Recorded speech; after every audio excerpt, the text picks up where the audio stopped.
کیا آپ جانتے ہیں کہ ہر انسان کی زندگی کا وقت مقرر ہے اور اس نے اپنے وقت مقرر پر دنیا سے جانا ہے۔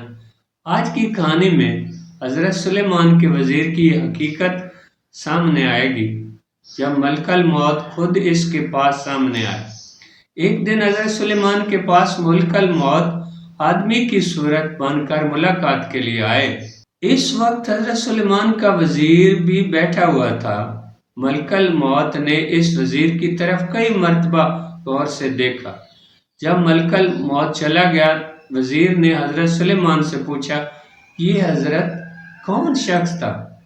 حضرت سلیمان نے فرمایا، اسرائیل۔ وزیر نے کہا کہ مجھ کو اسرائیل نے کئی بار غورا، اس سے مجھ کو بڑا خوف پیدا ہوا۔ ہوا کو حکم دیجیے کہ مجھ کو بو ماس کے جزیرے میں پہنچا دے۔ حضرت سلیمان نے ہوا کو حکم دیا اور وزیر ہوا کے گھوڑے پر سوار ہو کر کئی ہزار کوس بو ماس میں جا داخل ہوا۔ جو ہی ٹاپو میں قدم رکھا، حضرت اسرائیل موجود ہوئے اور وزیر کی روح قبض کر لی۔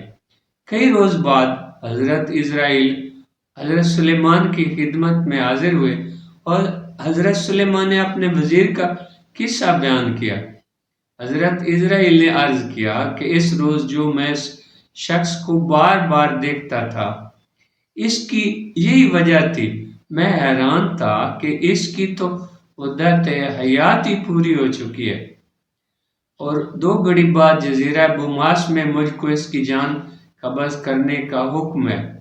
یہ یہاں کیوں بیٹھا ہے؟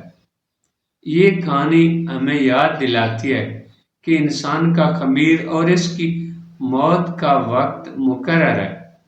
اللہ ہمیں اپنے اعمال کی فکر کرنے کی توفیق دے۔